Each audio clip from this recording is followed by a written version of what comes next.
right. Well, thank you, Beto. This is my first interview. Okay. You're welcome, Mario. Thanks Thank for you. the It interview. really means a lot to me. It's going to mean a lot to my listeners whenever they first hear this. They're probably going to think it's very funny, the quality of everything. First of all, let me break down what it is. It's NGE, Next Generation Entrepreneur. And what that really means is an entrepreneur can be anyone. When I was a kid, I used to think that an entrepreneur was a guy wearing a suit, wearing a tie, and going to a business. Then I realized the entrepreneur it's anything, it's anyone, it's any age, any religion, anything, and it's way more than just a guy wearing a suit. It could be a bicyclist traveling the world, promoting their CD, or it could be a guy interviewing people. Okay. So I learned that entrepreneur, that word, it means a lot of different things than just what we think it is. So I think I really want to start off this interview by asking you, just give us a background of who Beto is, where you come from, and a little background story of how we got to here where we're at now. Okay. What can I say? Beto, it's a dreamer who came from Guadalajara trying to get in Canada just by selling and sharing his music with the people in the United States. Okay. It's the purpose of this trip, like make a travel without money or the less money as possible.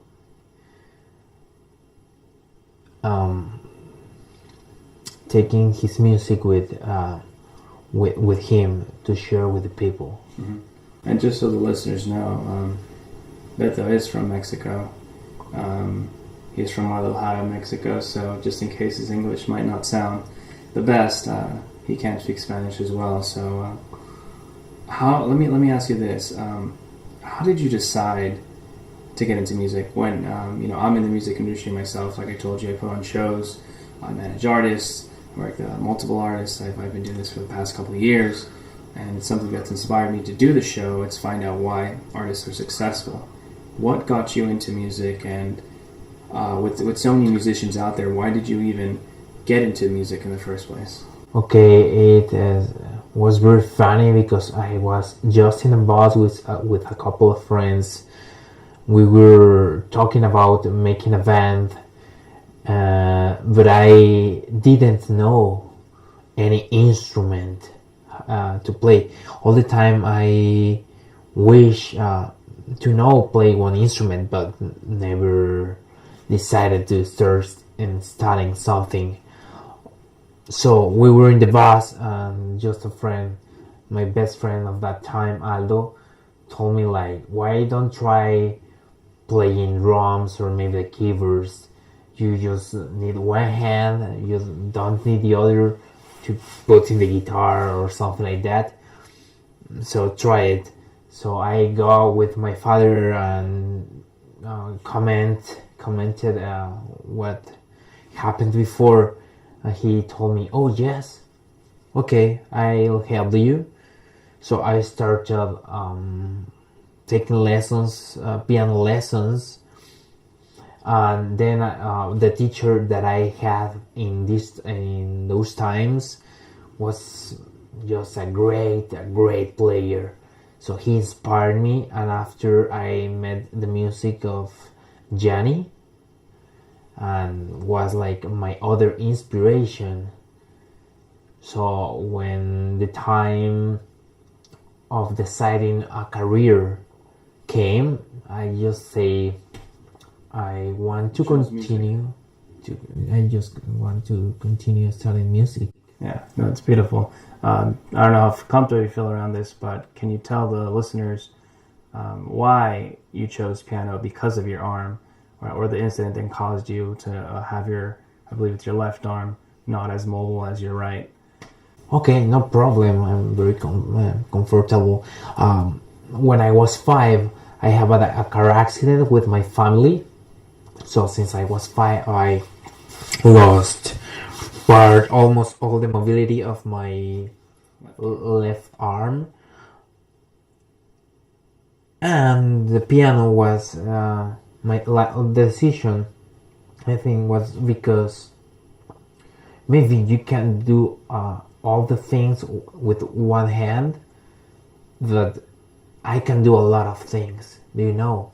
Yeah. And after I started studying composition, so I don't have even to be a great player.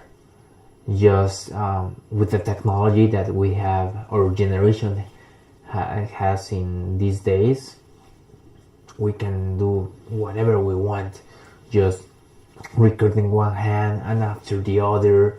And after, if I want to record a violin and I don't have the violin or the ability to play it, I can record it with my keyboard. Yeah, definitely. I mean, that's interesting. You say that technology has advanced a lot more to where music can be played through technology itself.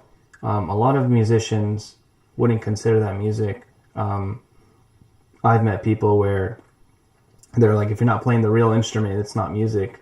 How do you take that? And for people who don't have enough money to purchase instruments, or who have been learning through technology, is that music to you? Is that still music? Yes, of course. Like music have a lot of faces. As you say, you are working in the music industry, maybe producing events, but it's part of music. Like music, it's a huge machine. Yeah. So there are composers, there are producers who maybe doesn't know how to play an instrument, but know what people likes. Mm-hmm. So there are part of the music industry. There are the players that are great, mm-hmm. that they has the ability to play one instrument or maybe multiple instruments. So okay. No, I mean, now that we're still on the topic of music, this is your it's your second album, if I'm correct, or it's your first. It's your first album yeah. that he has been released, guys. Definitely check it out. And the title is Crónicas del Fin del Mundo. In English, guys, The Chronicles of the End of the World. It's a beautiful, beautiful artwork, and all composed by Beto here. Tell me a little bit about this album. What am I going to be expecting to hear? Because I haven't had the chance to listen to it. I'm probably going to put it in tomorrow in my car and listen to it. I understand that there's no vocals on here, and it's just a composition of different instruments. Okay. You will find music that it gonna take you maybe to movies, epic movies.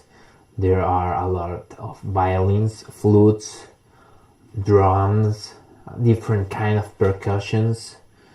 Others are like more progressive, like the what's the name? The tempo changed a lot of times, and that's all. It's like music for movies. Cool. And the name, it's a very powerful name, The Chronicles of the End of the World. Where did you get the inspiration for this name, and such a beautiful artwork on it as well, the skeleton playing the violin? What inspired you to come up with the name and the artwork? Okay, the name first. When I was on the career studying music composition, I was very interested in the end of the world. So when I started the piece of this album that give it the name, I was composing and just imagining in my mind how the end of the world would be. Really? Wow. So like all the instruments are like characters in my story. Interesting. Yeah, I like to transmit like atmospheres. Definitely. So that's why the title. And being from Mexico, how much does Mexican music, Mexico's music, influence you in this music, or are there certain people in your life, teachers, artists, that really influence how your music sounds, or is it all more of your creative? No, all we have inspirations. All the music that I heard before. Okay, sometimes you don't know where it comes from, where the idea comes, but I can asegurarte. I can assure you. I can assure you that came from music that I listened in the past. Mm-hmm. So, for example, I love the Janis music, Hans Zimmer music, Dream Theater music. It's like a band of progressive. Definitely. Yeah. Now, I'm going to take a quick turn here. We just met today. For all the people that know, me and Beto just met today. We've been talking over Facebook. We're common friends through Emilio, which, funny enough, I also met here in San Francisco when I sold him a cell phone, and he was also on a bike trip. Let's take a route this bike trip. You're starting from Tijuana, Mexico, and your ultimate goal is Vancouver? Yes. Vancouver. And let's get this straight. You are riding a bike with one hand. Okay, yeah. And you're also passing out your music throughout this whole thing. Let's start from the beginning. Why did you decide to do this? Or how did this come about? When did you say, hey, I'm going to take a bike trip from Tijuana all the way to Vancouver, crossing, 3 countries. You're crossing 3 countries. Tell me a little bit about that. I want to hear that. Okay, the dream began when I was like 17, 18 years old. A couple of friends of mine were planning to make a trip from Alaska to Guadalajara, but it was just like the time when I had to decide what to study. So I prefer first study music than making other thing, because music was other big dream that I have in life. So all the time that I was in the career, I said like, okay, I'm gonna make a trip. If you ask some of my compañeros, your companions, my companions, they are gonna say that was a dream that I had since I was in the career. So when I ended the career, I work a little, then make an album, and then say like, okay, I want to do this. I want to travel with my music, make a travel with a few money, just selling my album, changing my music for a place to rest, for food, or just selling. So you're trading your music, at least in this case, guys. I'm giving Beto a chance here to stay at my home, hospitality, and in return, he's giving me his album, which I'm very, very excited to listen to. I want to ask you this: were you ever afraid? Were you ever worried? And how did your parents take it? Because how old are you again? 25. You're 25. I'm 21. Okay. My parents would be very afraid if I took a bike ride from Tijuana to Vancouver. How did your parents take it, and were you afraid? Okay, my fathers at first were very, very afraid. At the point that maybe if I was 21 and tell them, they gonna say, and they said like, okay, make your trip, but take your things out of the house because you're not returning. You're not coming back. You're not coming back, yeah. Wow. But now, when I plan, when I was planning very well my trip, not very well because there are a lot of blind points that you don't see. They are like, okay, his dream, so let it do it. Let him do it. Yeah. Support him. Yeah, and of course there are some things that I'm afraid. Almost all the time I feel like strong. Do you know? You have to know that you are strong, and you are gonna to figure out how to do it and resolve some problems, because there are some nights that you don't have a place to rest, so you have like pray, rest with one stone just beside of you, and say, okay, I'm gonna be okay. God is gonna take me with you. Yeah, it's gonna take with me. But you have I have to work on some things, just to don't put myself in risk. Yeah.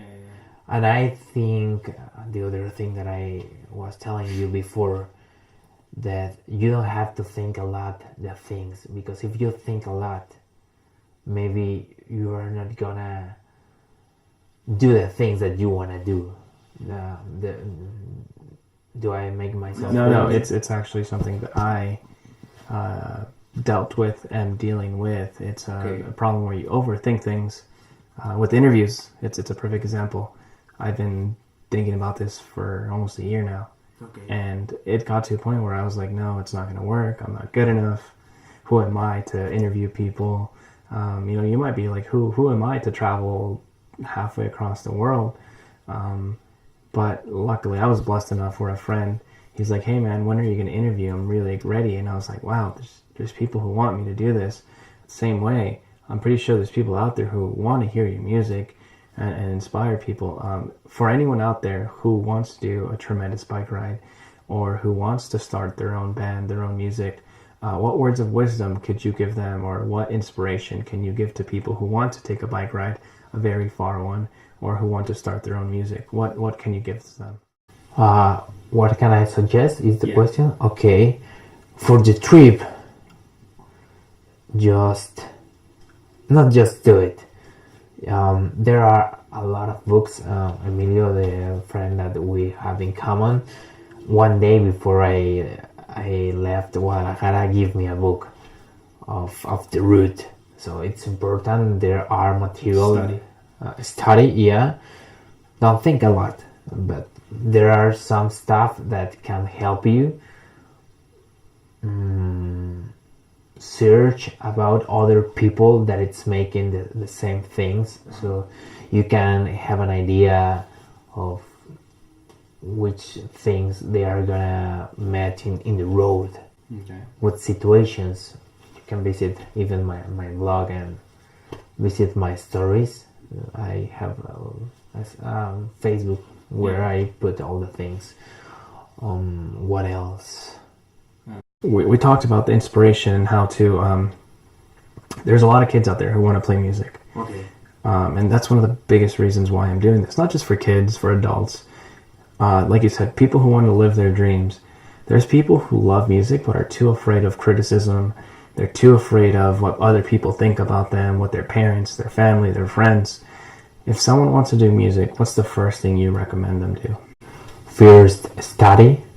Like, not the career, but your instrument. Find a teacher, or there's many tutorials in YouTube. So start studying, and don't be afraid of criticism. So criticism you will find in every activity that you can do in life. Yeah. I want to explain. Whatever you do, there gonna be someone better than you in every activity. So you just have to try. It's gonna take some time. I have been like 9 years into music, and I'm not the musician that I want to be. Do you know? Like, it's all about takes time. Takes time. Yeah. It's not an overnight success. Yeah. And how I say, ever it's gonna be something better than you. Mm-hmm. Not just someone, a lot of people better than you. So that thing, if you are thinking that, it's not gonna help. Then I met my Do I make myself fool? I think so. I think one of the main things I took out of that is it's not going to happen overnight. It's going to take time and practice what you're going to work on, because there are other people better out there than you, but you can eventually get just to be as good as them, is what you're trying to say. Yes, of course. And don't focus on be the better than someone else. It's like be the better. Be the best you can be. Exactly. The best version you can be of yourself. And let me talk about the little headpiece you got going on, because I know you told me that you wanted to put it on before we did the interview. Okay. I've seen you on Facebook with the hat on. Why is that little hat important, man? What's the little importance behind it? Oh, it's something like a superstition, but I think that there are certain objects that makes me more confident. Do you know, like I just enter in my character. It's character, the correct term. Mm-hmm. Okay, so I don't know. I just some days ago I took a picture of me with the little hat, and I say like, oh, it's good. I feel like with other personality, it's something that it's real. I didn't want to admit years ago, but now I say like, okay, it helps. Cool. No, that means a lot, man. All right. I guess we're going to be ending the interview very shortly. Okay. I think I've asked all the questions that I needed to get out of it. Okay. Let me ask you this. Is there a philosophy you live by? Is there a saying that you live by? Personally, the saying that I live by is live life like there's no tomorrow, because tomorrow is never promised. Is there any saying or quotes or stuff that you live by every single day that you try to practice every single day? Okay. What's my philosophy? Or? Yeah, what's your philosophy in life? I have many philosophies. Actually, I think your philosophy fits on me, but my philosophy that I told you a few minutes ago, it's make it happen. If you want something in life, you just have to go after that thing. Mm-hmm. So don't think a lot, just make it happen. Work on it. Okay. That's my philosophy. And then one last question, because this show, while it does pertain to success, success is many different things. Yeah. Till this day, I still don't know what success is to me yet, and I kind of, as I interview people throughout the show, I hope to find an answer. What is your definition of success? My definition of success is living of what you loved. Mm-hmm. If you love to make interviews, living of making interviews, like you don't have to be rich. Yeah. You just have to live of that. Yeah, definitely. Be happy, have the necessary, and maybe a little more for emergencies, so that's for me success in this moment. Maybe tomorrow my success is to start a family or being so success is always changing. Yes, of course. Yes, all the time is changing. I have to admit it. When I was teenager, I hope like never change my mind anytime, but now I say like, okay, that's no problem with changing the way I think. So successful, it's gonna change every time. Okay, cool. And is there anywhere the viewers could find you? Facebook, Instagram, somewhere where they can follow your story and support you? And where could we buy the album itself? Is it online? Where can I find it? I'll probably link it up on the Facebook page, on the Instagram page later on when we get off. But where can the viewers find you at? Okay, there are many ways. You can find me on Facebook as Beto Torres, just as after Beto Torres Guadalajara, because I think I'm too far. Definitely. Yeah. I'll link it up on Facebook. Okay, you can enter to the website www.cronicasdelfindelmundo.com, There are some parts of the samples and one complete piece, and there are a donation button that you can use it with PayPal. So if you do that, maybe you just take a photo, send me via email, and I send you the electronic CD. Okay. You can donate. What if someone wants to buy that? Okay. There's a way. I have one CD with me, so I can send you via email. Via mail. Via mail, yeah, and it costs $10. If I send via mail, and just we have to add it like for the shipping. The shipping, yeah. Or if you are in part of my road to Canada, we can meet up just either way and maybe make the same thing that I'm doing with you, like exchanging food and a place to live for the city, and I will be very happy. Awesome. Well, thank you, Beto. It's a pleasure. The pleasure is mine. Well, I want to do my interviews a little bit differently. I want to do something different. Okay. It might catch you off guard, but I do have a gift for you. It's something that I want to do for my viewers. It's going to be a little different. Like I said, and this is all going to be on the show. I like bicycling. I don't know how important this is going to be to you, but I don't really use it as much. It's an air pump. Oh, that's gonna be very useful. Okay. I hope it's very useful. It's I bought it. I use it occasionally, but obviously I think this is gonna be a big wow for you. Here you go. Okay. very random. Thanks. Air pump. Thanks. But I think it's a good trade. I get a nice album. He gets a nice air pump for his bike, and I just want to say good luck on your trip. I'm very happy. Thank you, brother. Thank you. All right, man. We'll end the show there.